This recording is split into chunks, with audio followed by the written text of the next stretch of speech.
बिस्मिल्लाहिर्रहमानिर्रहीम, अस्सलाम वालेकुम।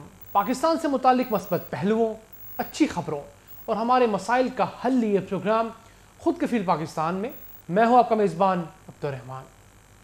नाज़रीन, इंसान की बुनियादी खुराक की ज़रूरियात में दूध एक अहम जुज़ है, जिसे एक मुकम्मल ग़ज़ा भी कहा जाता है। जैसे जैसे इंसान की आबादी बढ़ती चली जा रही है, दूध की पैदावार के नए तरीके मुतारफ़ होते चले जा रहे हैं और आज के इस तरक्की याफ्ता दौर में दूध एक बड़ी सनत का दर्जा अख्तियार कर चुका है और इसीलिए दूध पैदा करने वाले जानवरों की फार्मिंग और ज़्यादा दूध पैदा करने वाले जानवरों की फार्मिंग एक मुनाफा बख्श कारोबार बन चुका है। पाकिस्तान की आबादी भी दिन ब दिन बढ़ती चली जा रही है, जिसकी वजह से पाकिस्तान के अंदर दूध की तलब में इजाफा होता चला जा रहा है, जिसे पूरा करने का वाहिद हल मॉडर्न तरीकों के मुताबिक डेयरी फार्मिंग शुरू करना है। हमारा आज का प्रोग्राम पाकिस्तान के अंदर डेयरी फार्मिंग शुरू करने से मुतालिक है। हम उन उमूर का जायज़ा लेंगे और उन इक़दामात को ज़ेरे बहस लाएंगे जिनके ज़रिए पाकिस्तान के अंदर मॉडर्न डेयरी फार्मिंग स्टार्ट की जा सकती है।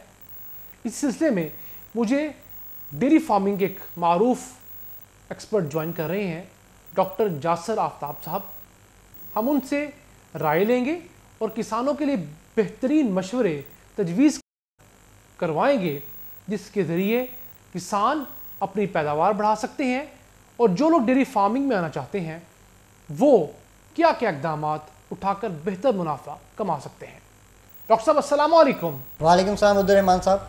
डॉक्टर साहब, सबसे पहले मुझे ये बताइएगा कि कमर्शियल बुनियादों के ऊपर जो डेयरी फार्मिंग का आगाज़ हुआ आबादी के बढ़ने के साथ साथ, उसकी हिस्ट्री से हमें आगाह कीजिएगा। अब्दुर्रहमान साहब, ऐसा है कि इस खित्ते में जानवर पालना बड़ी पुरानी रवायत है और दूध बहुत पुराना प्रोड्यूस हो रहा है।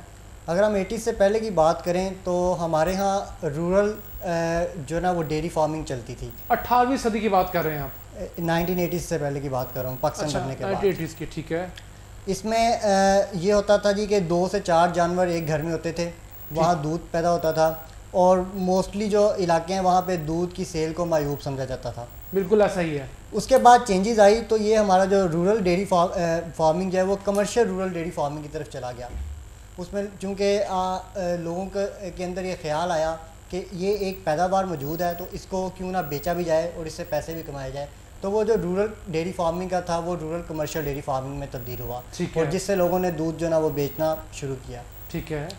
उसके बाद जूँ जूँ आबादी बढ़ती गई और जूँ जूँ वक्त गुजरता गया तो फिर ये कमर्शियल रूरल डेयरी फार्मिंग जो है ये peri urban commercial dairy farming की तरफ चली गई कि वो लोग शहरों के इर्द गिर्द डेयरी फार्म बनना शुरू हो गया, जिनमें जो 10 से 15 जानवर रखे जाते थे और वहाँ का जो दूध वो पैदा होता था वो शहरों में आके बेच दिया जाता था गवाला के थ्रू। ठीक है।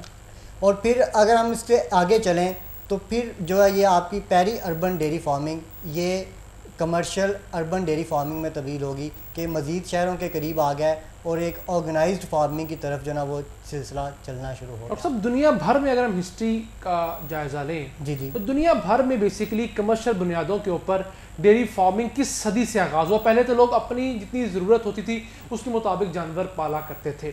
दुनिया, या मैं इसको इस तरह कहूँ कि दुनिया में पहला तजारती बुनियादों के ऊपर दूध फ़रोख्त करने के लिए डेयरी फार्म कहाँ पर बनाया गया?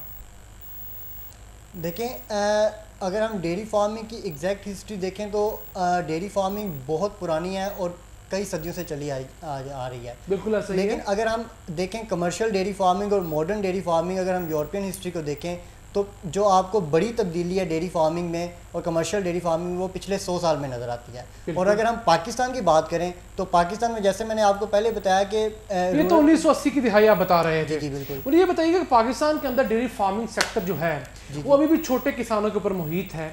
जितने भी बड़ी कंपनीज हैं वो छोटे किसानों से दूध इकट्ठा करती हैं, उसके अंदर अपनी तरफ से उसको पैक करती हैं और बेच देती हैं। जी। क्या वजह है कि पाकिस्तान के अंदर डेयरी फार्मिंग एक बड़े सेक्टर के तौर पर अभी तक उभर के नहीं आया? देखें अब्दुर्रहमान साहब, यही मैं आपको बात बताना चाह रहा हूँ कि पिछले 10 साल में ये चेंजेस आ रही है और उसके अंदर डॉक्टर साहब चेंजेस देखें, चेंजेस किस तरह आएंगी? आपके पाकिस्तान की इतनी बड़ी कंपनी इस चीज़ में इन्वॉल्व है, किसी का अपना 100% ओन डेयरी फार्म का स्ट्रक्चर नहीं है, जबकि दुनिया भर में जहाँ भी पैक्ड मिल्क होता है उसकी अक्सरियत यही होती है कि कंपनीज की अपने डेयरी फार्म्स होते हैं। हमारे यहाँ कंपनीज करती क्या है, एक तरफ किसानों को एक्सप्लॉइट करती हैं, उनसे सस्ता दूध खरीदती हैं, उनकी लागत से भी शायद सस्ता दूध उनसे खरीदती हैं, वो दूध को सिर्फ पैक करके और उसको सारिफ को उस खरीदे जाने वाले दूध से 2 गुना ज़्यादा दूध कीमत पर बेच देती हैं। तो किस तरह आप कहते हैं कि इसमें इन्वेस्टमेंट हो रही है? आप 2-3 ग्रुप्स की बात करेंगे, उनके भी 1000 से 1200-1500 जानवर हैं, तो पाकिस्तान की जो मयार है और पाकिस्तान की इतनी ज़रूरत है वो 1500-2000 जानवरों के डेयरी फार्म से पूरी तो नहीं होगी।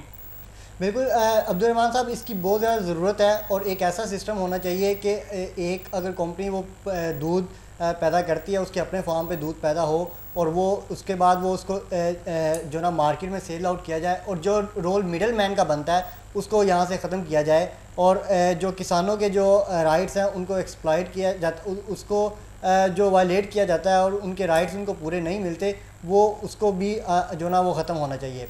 इसमें आप जो बात कर रहे हैं कि डेयरी कमर्शियल डेयरी फार्मिंग, तो इसमें हमें कुछ जो ना वो रोशनी नज़र आ रही है।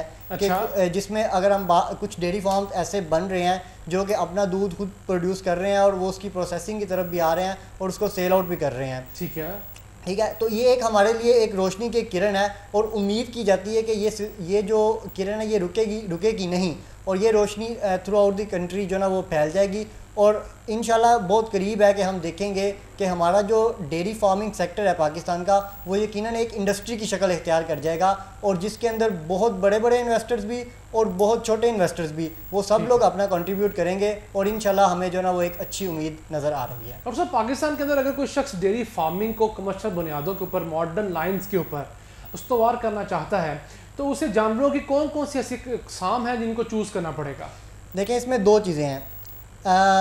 अगर हम अपने पाकिस्तान की बात करें तो अल्लाह ताला ने इस खित्ते को बड़े अच्छे जानवरों से नवाजा है।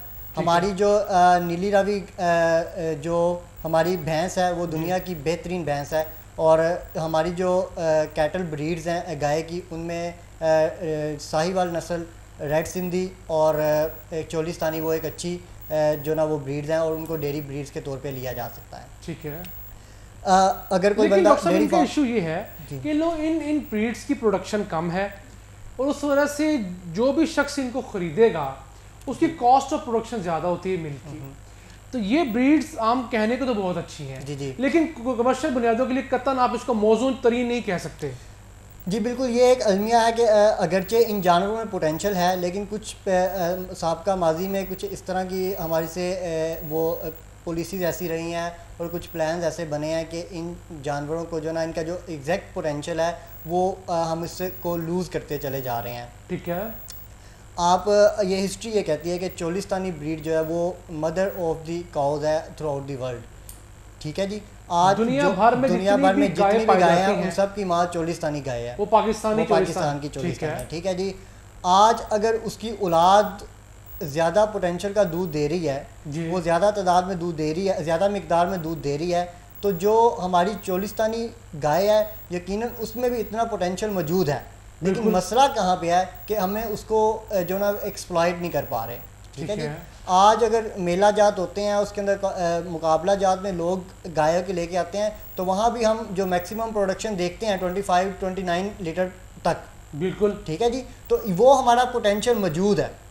ठीक है, अब हर बंदा उस पोटेंशियल को कैसे अचीव कर सकता है, सवाल ये बड़ा अहम है। उसके लिए जो ना वो कुछ बुनियादी बातें बहुत ज़रूरी हैं। जी बताइए। वो हुकूमती सतह पर भी और जो ना इंडिविजुअल लेवल पर भी, उसमें इंफरादी तौर पर भी। ठीक है जी, सबसे पहले हम जहाँ कहीं भी हमने अच्छे जानवर लेने होते हैं, अच्छे जानवर का हर्ड तैयार करना होता है, उसके अंदर जो बुनियादी चीज़ है वो है सिलेक्शन एंड कलिंग। ठीक है जी, आज जो तरक्की याफ्ता ममालिक में जानवर ऐसे हैं जिनकी मैक्सिमम प्रोडक्शन आती है, ठीक है, यकीनन वो सिलेक्शन और कलिंग के प्रोसीजर से गुजरे हैं। बिल्कुल। अब हम क्या कर सकते हैं कि हमें भी उसी सिलेक्शन और कलिंग के प्रोसीजर को अडॉप्ट करना होगा और वैसे जानवर जो कि डेयरी फार्मिंग के लिए मौजूद नहीं है और जो ऐसे जानवर जिनके अंदर इतना पोटेंशियल नहीं है उनको उनकी कलिंग करनी होगी। और इसके अंदर बहुत इंपॉर्टेंट चीज़ ब्रीडिंग है कि आपको जो अपने जानवरों की ब्रीडिंग करवानी होगी वो ऐसे जानवर के सीमन से करवानी होगी, ऐसे सांड के सीमन से करवानी होगी जो कि प्रूवन हो और जिसका एक रिकॉर्ड हो कि उसके, और जिससे ये उम्मीद की जा सके कि उससे आने वाली जो नस्ल है वो अपने मैक्सिमम पोटेंशियल को अचीव कर सकेगी। डॉक्टर साहब, इसको अगर आसान लफ्ज़ों में समझना चाहें जी तो आपके कहने के मकसद ये है कि हमारे जो दो जानवरों के दरमियान जो क्रॉस करवाना है हमने, जी उसमें हमने इस चीज़ का ख़ास तौर पर ध्यान रखना है कि हमारा जो सांड है जी वो अच्छी नस्ल का होना चाहिए और अच्छी सेहत का होना चाहिए। क्योंकि जितनी अच्छी नस्ल और जितनी अच्छी सेहत का हामिल सांड होगा, उसकी सूरत में पैदा होने वाली औलाद भी उतनी ही अच्छी खासियतों की मालक होगी। देखें, इसमें अच्छी सेहत का हो जाना तो मेयार नहीं है। मेयार, इसके लिए एक टर्म यूज़ होती है प्रोजेनी टेस्टिंग प्रोग्राम, और जो भी तरक्की याफ्ता कौमें आज इस सतह पे हैं वो सिर्फ प्रोजेनी टेस्टिंग प्रोग्राम के थ्रू ही आती हैं। और सब देखिए, इशू ये है कि हमारे पाकिस्तान के अंदर जो हमारी देही आबादी है, जी जो 1, 2, 3 जानवरों के ऊपर मुहित है, जिनके पास 1, 2, 3 जानवर हैं, वो तो इस चीज़ को नहीं समझते। इतनी मुश्किल जो इस्तिलाहात आप बता रहे हैं उसको कतन समझ नहीं आती। उनके लिए तो आसान लफ्ज़ों में हम कुछ ना कुछ तो समझाएंगे। उनके लिए देखें, उसके लिए है आर्टिफिशियल इंसेमिनेशन, मसनूई तरीका नस्ल कशी। ठीक है, मसनूई तरीका नस्ल कशी में अपने जानवर को जो वो सीमन लगवाएंगे, जो टीका लगवाएंगे, वो एक अच्छी नस्ल का होना चाहिए। ठीक है, और इसमें इन्वॉल्वमेंट गवर्नमेंट की भी बहुत ज़्यादा है कि जो अच्छी नस्ल का सीमन है वही मार्केट में फ़रोख्त किया जाए और जो अच्छी नस्ल का नहीं है उसको बैन किया जाए। डॉक्टर साहब, लेकिन मैंने जो किसानों के साथ जो मेरा इंटरेक्शन रहा और जो मैंने चीज़ लर्न की, उनके यहाँ टीके का कॉन्सेप्ट है। उनको इस चीज़ का इल्म नहीं है कि टीके के अंदर भी मेयारात होते हैं और हमें कौन सा मेयार चूज़ करना चाहिए। उनका मकसद, ठीक है, हमने टीका लगवा लिया, उसके बाद जो भी है जानवर का प्रोसेस स्टार्ट हो जाएगा। तो किसान को किस चीज़ से इंश्योरिटी होगी कि कौन सी किस्म को उसने टीका लगवाना है अपने जानवर को, ताकि उससे पैदा होने वाली नस्ल जो है वो आला मेयार की, अच्छा दूध, अच्छा गोश्त देने वाली हो। उसमें कुछ बातें जो ना वो उसमें हमें जो ना वो अवेयरनेस प्रोग्राम्स करने होंगे। ठीक है, किसानों को बताना होगा, और उसके साथ साथ वो लोग जो कि इस बिज़नेस में इन्वॉल्व हैं उन पे चेक एंड बैलेंस करना होगा गवर्नमेंट लेवल पे, कि वो वहाँ पे आया कि कोई ऐसी चीज़ तो नहीं जा रही जो कि हमारी डिटेरियोरेट कर रही है हमारी ब्रीड्स को। डॉक्टर साहब, ये बताइएगा कि जो किसान इस वक्त मौजूद हैं, अगर वो अपने जानवर को सीमन लगवाना चाहते हैं अच्छे जानवर का, तो उनके पास क्या ऑप्शन अवेलेबल है मार्केट के अंदर? उनके पास गवर्नमेंट के लेवल पे भी इंसेमिनेटर्स मौजूद हैं और प्राइवेट लेवल पर भी इंसेमिनेटर्स मौजूद हैं। प्राइवेट में भी कुछ अच्छी कंपनीज हैं, गवर्नमेंट का भी डेफिनेटली चल रहा है। तो और एक अच्छा जिसको हम कहते हैं टीका जानवर के लिए, उसकी औसत कितनी कीमत होती है, अगर किसान के लिए हम लोग उसकी रहनुमाई के लिए बताना चाहें तो? जी, उसमें डिपेंड करता है जी कि अगर तो नॉर्मली ये 300 से 400 में जो ना वो हो जाता है वो तो बिल्कुल आम क्वालिटी है। ठीक है, अच्छी क्वालिटी का जो है वो क्लेम 1000 भी करते हैं, और अगर आप सेक्ट सीमन की तरफ चले जाएं तो वो इससे भी बहुत ज़्यादा बढ़ जाता है। ठीक है, यहाँ पे अगर आप इजाज़त दें तो मैं Punjab life stock dairy development board के प्रोजेक्ट की बात कर लूँ। जी बताइए। उनका इस सिलसिले में अवेयरनेस एक मंसूबा है जो कि अवेयरनेस भी क्रिएट कर रहा है और जो कि इस ज़रूरत को पूरा भी कर रहा है। बोर्ड ये कर रहा है जी कि बोर्ड ऐसे एरियाज़ जहाँ पे इंसेमिनेटर्स की बहुत ज़्यादा कमी है, ठीक है, और even through out the Punjab जो ना वो हमें तकरीबन 7 से 8 हज़ार जो ना इंसेमिनेटर्स की वो ज़रूरत का है, सामना है। ठीक है। अब बोर्ड का मंसूबा ये है कि बोर्ड इन देही इलाकों से नौजवानों को लेता है, ठीक, जो कि मैट्रिक पास होते हैं। अच्छा, उनकी जी तरबियत की जाती है 3 माह तक। ठीक है, उनको आर्टिफिशियल इंसेमिनेशन का कोर्स करवाया जाता है। ठीक, कोर्स करवाने के बाद उनको एक मोटर बाइक दी जाती है, AI अच्छा, किट दी जाती है। ठीक है जी, और उनको 7000 रुपया महाना जो ना वो एक स्टाइपेंड दिया जाता है। ठीक, और वो लोग जाके फील्ड में काम करते हैं अपने अपने एरिया में। ठीक है, और यहाँ तक नहीं छोड़ा, लावारिस नहीं छोड़ा। मसला यही बनता है कि आप ट्रेनिंग करवा देते हैं और फिर लावारिस छोड़ देते हैं। हाँ जी, नहीं, उस पर चेक एंड बैलेंस है। वो कौन से एनिमल को इंसेमिनेट करता है, ठीक है, इंसेमिनेशन के बाद उसकी वो टैगिंग करता है, उस पर निशानदही करता है, और उसका पूरा रिकॉर्ड जो ना वो हमें हमारे पास आता है, और उसका एक डेटाबेस बन रहा है जिसके अंदर आपको आज से 5 साल के बाद सब ये पाकिस्तान का सबसे बड़ा डेटाबेस होगा। डॉक्टर साहब, हमने यहाँ लेनी एक ब्रेक, और ब्रेक के बाद हम ये जानेंगे कि मज़ीद लोग जो डेयरी फार्मिंग में आना चाहते हैं, उन्हें डेयरी फार्मिंग में आते वक्त कौन कौन से वो कवायद व ज़वाबित हैं, कौन कौन से वो इक़दामात हैं जिनको उठाना होगा ताकि वो एक बेहतर ज़रिया माश हासिल कर सकें। नाज़रीन, हमारे साथ रहिएगा।